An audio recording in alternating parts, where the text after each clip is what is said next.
नमस्कार मित्रों, आज हम आपको गरुड़ पुराण के पहले अध्याय की चर्चा करने वाला हूँ।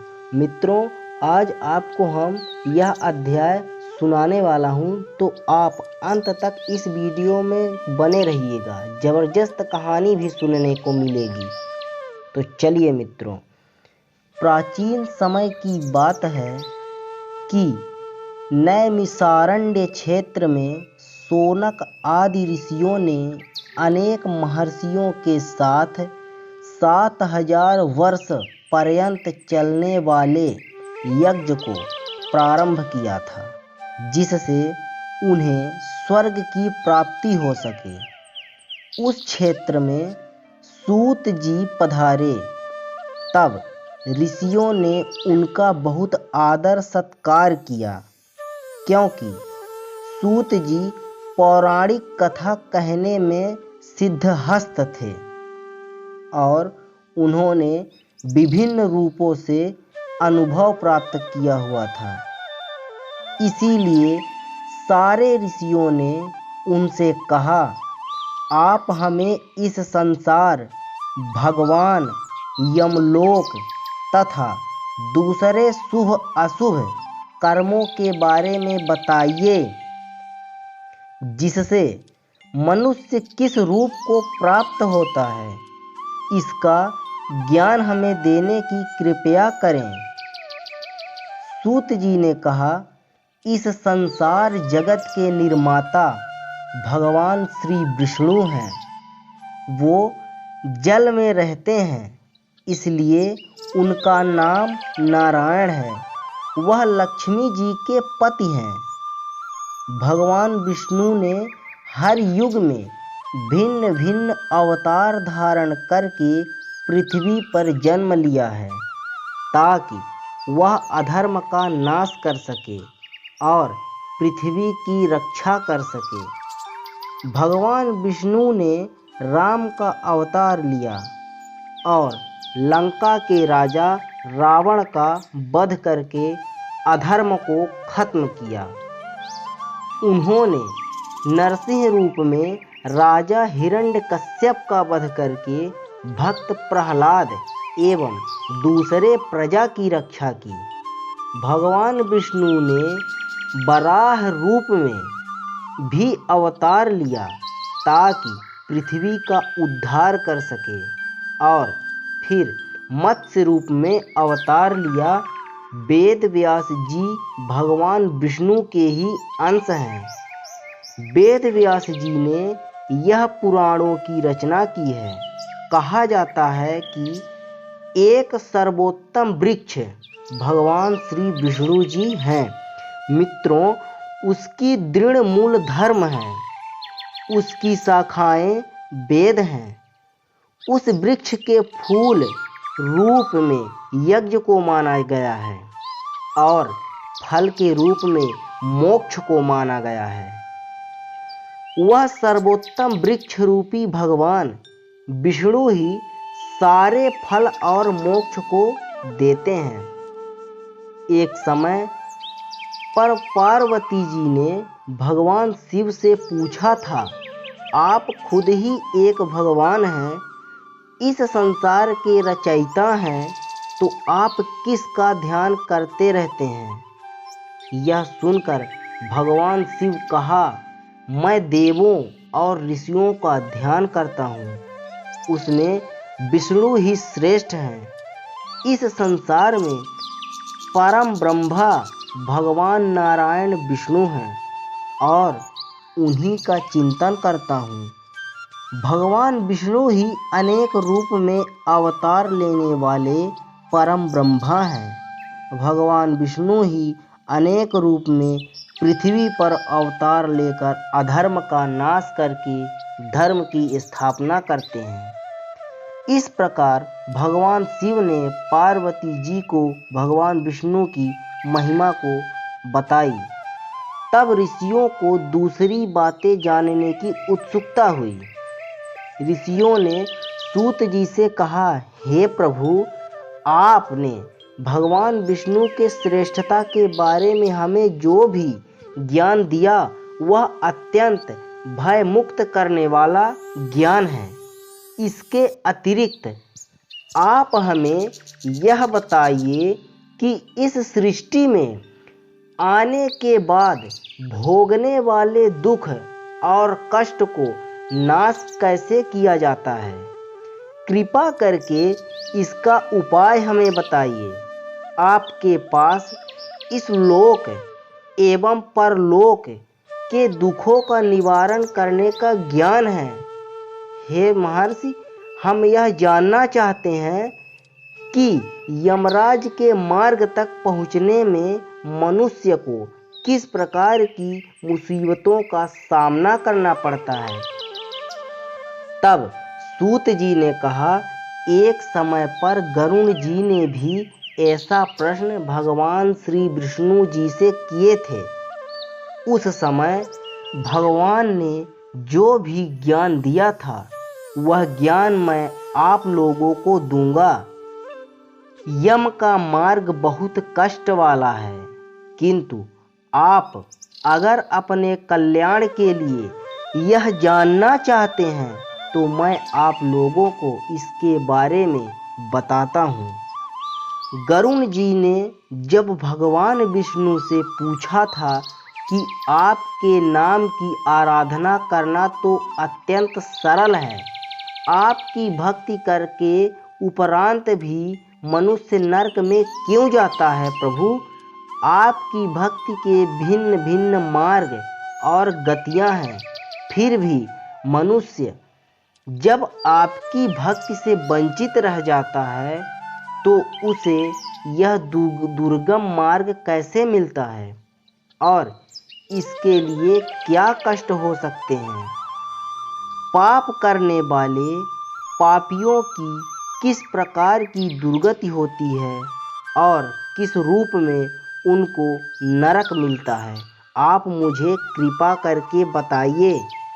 ऐसे प्रश्न पूछने पर भगवान विष्णु जी ने गरुण जी से कहा, हे गरुड़ा, मैं तुम्हें यम के मार्ग का ज्ञान देता हूँ।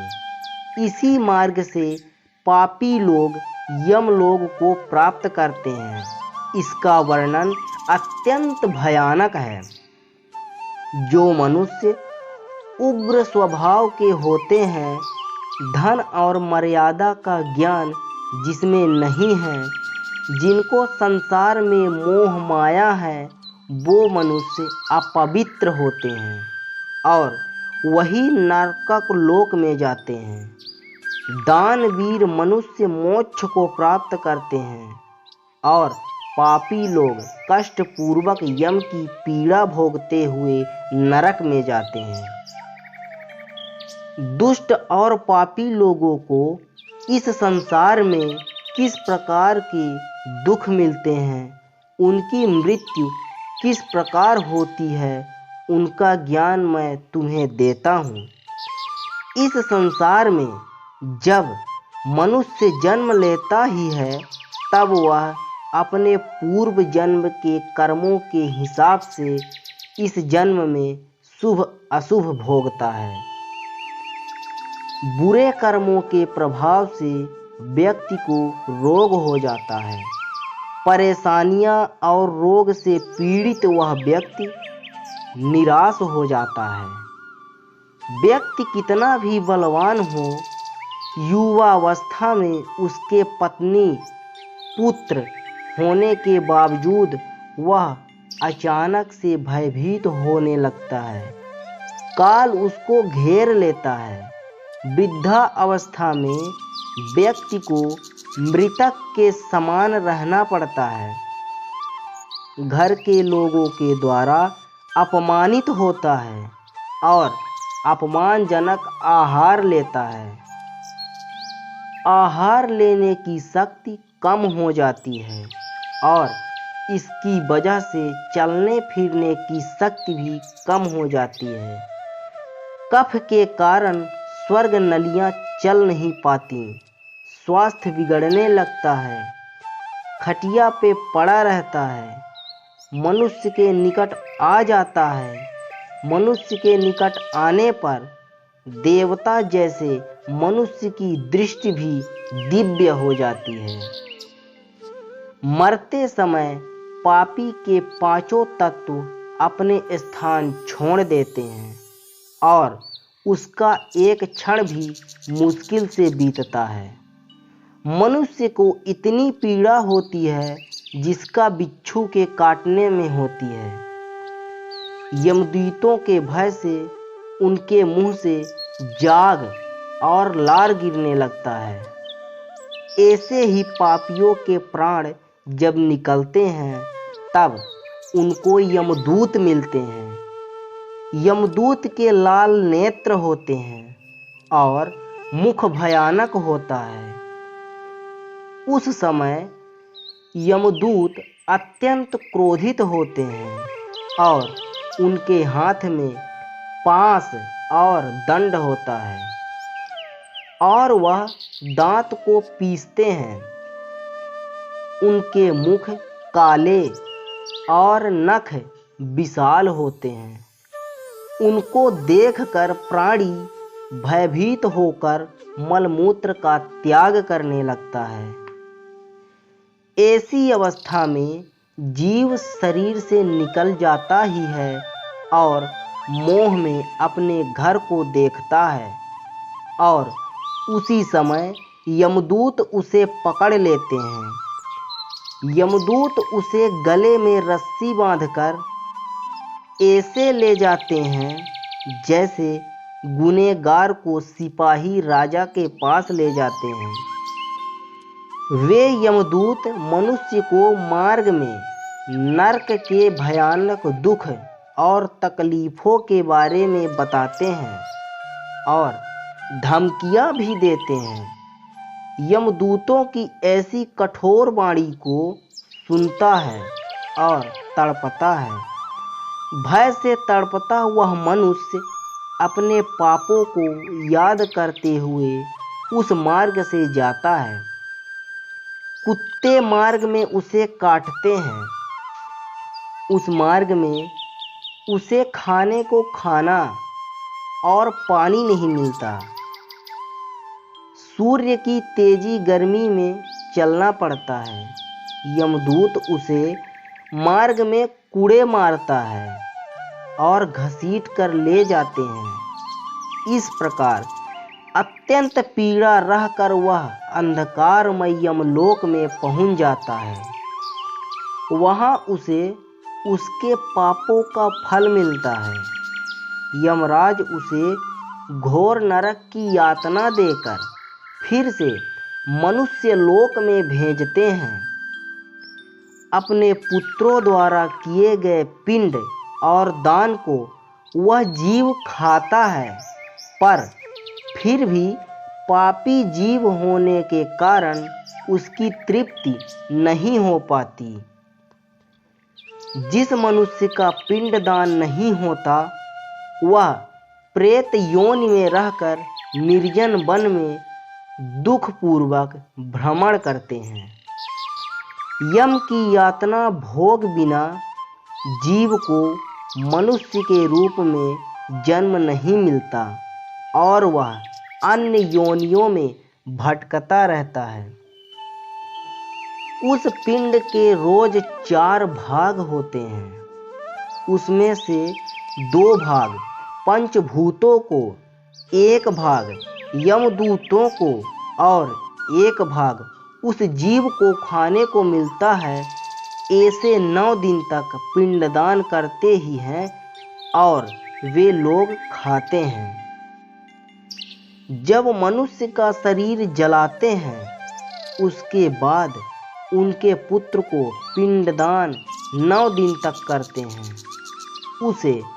उस जीव को 10वें दिन देह मिलता है। वह जीव को देह आकार यमलोक मार्ग में अपने कर्मों कांफ भोगना पड़ता है। अब किस तरह से 10 दिनों के पिंड से शरीर बनता है मित्रों, अब हम उसे बताता हूँ। पहले दिन के पिंड से सिर, दूसरे दिन के गर्दन, और कंधा, तीसरे दिन हृदय, चौथे दिन पीठ, पांचवें दिन नाभि, छठे दिन कमर, गुदा, लिंग, भग और मांस, केन पिंड आदि बनते हैं। सातवें दिन हड्डी और आठवें और नौवें दिन जांघ और पैर, 10वें दिन पिंड से इस शरीर में सुख, सुंधा, तृषा की उत्पत्ति होती है। इस तरह पिंड से शरीर उत्पन्न होता है और फिर 11वें और 12वें दिन के श्राद्ध में 2 दिन तक भोजन करता है। 13वें दिन वह जीव यमदूत से बंधा हुआ अकेला संसार में आता है। हे गरुड़, बैतरणी को छोड़कर केवल यमलोक 86,000 योजन विस्तृत है। अब इस जीव में रोज 24 घंटों में क्रमशः 247 योजन यमदूतों के संग निरंतर चलना पड़ता है। चलने वाले इस मार्ग के अंत में 16 ग्राम पड़ते हैं। उनको पार करके धर्मराज के नगर में वो पापी जीव पहुंच पाता है। उस सब नगर के नाम कुछ इस प्रकार हैं: सौम्यपुर, सौरीपुर, नगेंद्र भवन, गंधर्व, शैलागम, कौंच, क्रूरपुर, विचित्र भवन, दुखद, नानकरंदपुर, सुतप्त भवन, रौद्रनगर, पयोवर्षण, सितंध्य, बहुभीति के नाम से जाने जाते हैं। इसके बाद यमपुर है। यमलोक में जाने वाला मनुष्य अत्यंत पीड़ा भोगता है और अपने कर्मों को याद करते हुए पीड़ित हो रहता है। अपने कर्मों के विषय में चिंतन करता हुआ अनेक दुख भोगता है। इस पर भी यदि वो दोबारा जन्म प्राप्त करता है तब उसी प्रकार भगवान को भूलकर कर्म करता है। पुराणों का प्रवचन शुरू करने से पहले नरश्रेष्ठ भगवान श्री नारायण, भगवती सरस्वती तथा वासुदेव को नमन करना चाहिए। भगवान विष्णु जब और जरा से रहित कल्याण स्वरूप हैं, वह अजन्मा तथा अजर हैं। उनको अनंत एवं ज्ञान रूप माना जाता है। भगवान श्री हरि महान, विशुद्ध और पश्च भौतिक शरीर से हीन, समस्त इंद्रियों से रहित और सारे प्राणियों में स्थिर है। ऐसे भगवान श्री हरि जो सर्वव्यापक, परम पवित्र, मंगलमय है, उनको मैं प्रणाम करता हूँ। मैं भगवान विष्णु, शिव, ब्रह्मा, गणेश और देवी सरस्वती को मन, वाणी, कर्म से वंदना करता हूँ। प्राचीन समय में सूत जी जो स्वर्ग और शास्त्रों में पारंगत थे, पुराण विद्या कुशल थे और शांत चित्त वाले थे, वह तीर्थ यात्रा करते हुए नैमिषारण्य क्षेत्र में आ पहुँचे और वहाँ पर एक पवित्र आसन पर स्थित हो गए और भगवान विष्णु की स्तुति करने लगे।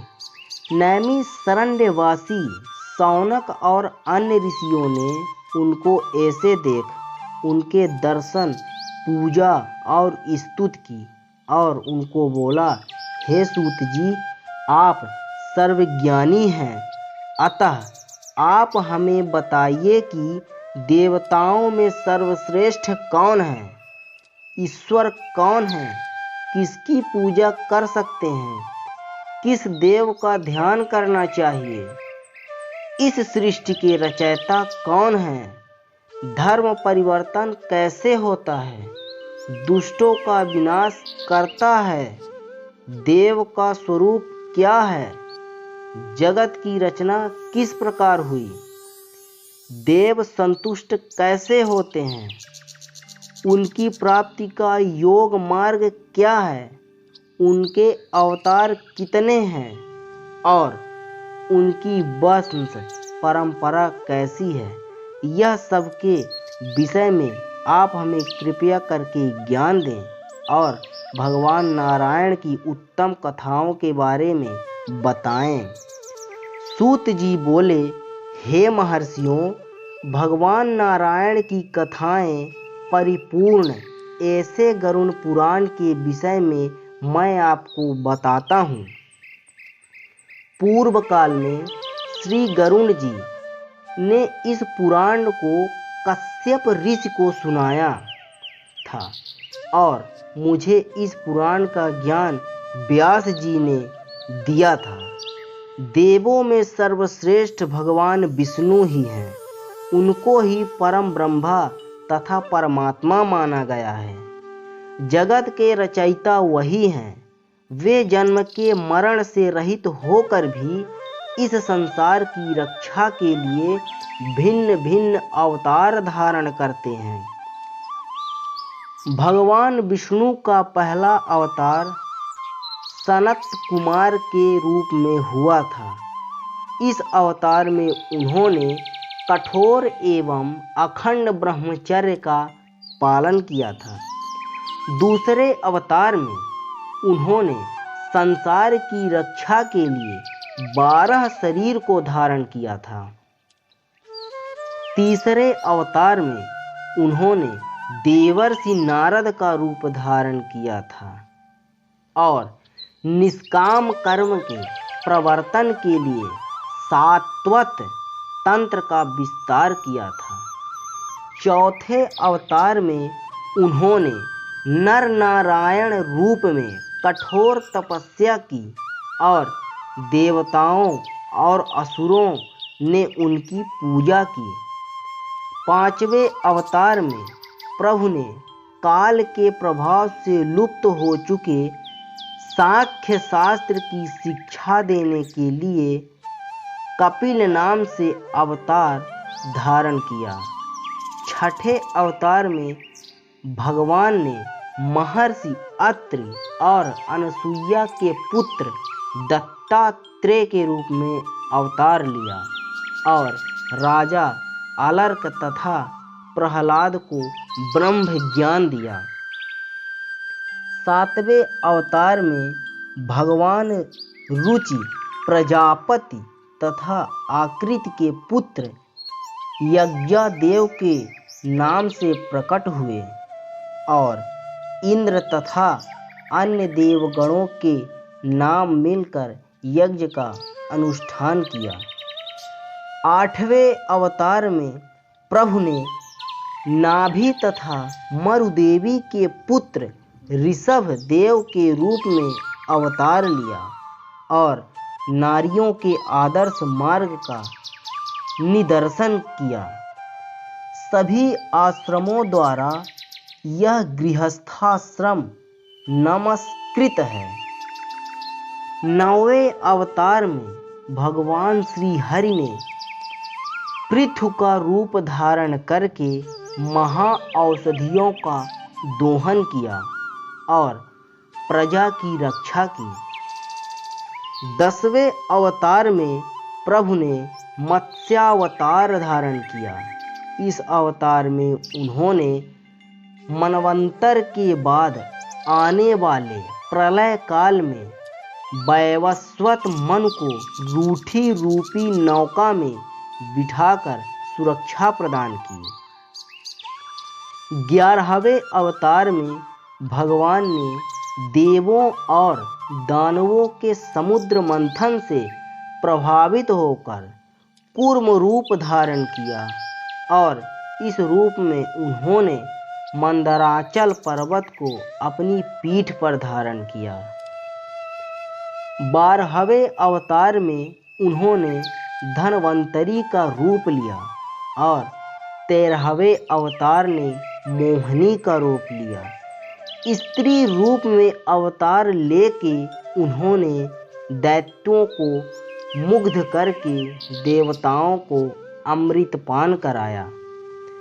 14वें अवतार में उन्होंने नरसिंह का रूप धारण किया। पराक्रमी दैत्यराज हिरण्यकश्यप के हृदय को अपने तेज नाखाग्रों से चीर डाला। 15वें अवतार में उन्होंने वामन रूप लिया। इस रूप में वह राजा बलि के यज्ञ में जाकर देवों को टीम लोक प्रदान करने की इच्छा से उनसे 3 पग भूमि मांगी। 16वें अवतार में ब्राह्मण द्रोही क्षत्रियों के अत्याचारों से क्रोधित होकर प्रभु ने परशुराम का रूप लिया और 21 बार पृथ्वी को क्षत्रियों से मुक्त कर दिया। 17वें अवतार में भगवान ने सत्यवती से व्यास का रूप लिया और मनुष्य की अल्पज्ञता को जाना और सबको वेदों का ज्ञान दिया। 18वें अवतार में उन्होंने श्री राम का रूप लिया और अधर्म का नाश किया और अनेक पराक्रम पूर्व कार्य किए। 19 तथा 20वें अवतार में भगवान ने कृष्ण तथा बलराम का रूप लिया और धर्म की रक्षा की। 21वें अवतार में प्रभु कलयुग के अंत में निकट देश में जीन पुत्र बुद्ध के नाम से रूप धारण करके और इसके बाद कलयुग की 8वीं संध्या में अधिकांश राजवर्ग के समाप्त होने पर विष्णु यशा नाम के ब्राह्मण के घर में बल की अवतार धारण करेंगे। मित्रों, हे ऋषियों, भगवान नारायण के असंख्य अवतारों में से यहाँ पर मैंने कुछ ही अवतारों का वर्णन किया है। सारे ऋषि गण उन्हीं को पूजा आराधना करते हैं। उसमें मनु और अन्य उत्तम ऋषि से ही जगत की रचना हुई है। इनकी पूजा व्रत आदि करना चाहिए। पूर्व काल में मैंने इसी गरुड़ पुराण को भगवान वेद व्यास के द्वारा सुना था। अत्यंत फलदायी गरुड़ महापुराण के सभी अध्यायों का विस्तार पूर्वक वीडियो अगर आप चाहते हैं प्रिय मित्रों, तो आप मेरे इस चैनल को ज़रूर सब्सक्राइब करें और एक प्यार भरा कमेंट ज़रूर करिएगा।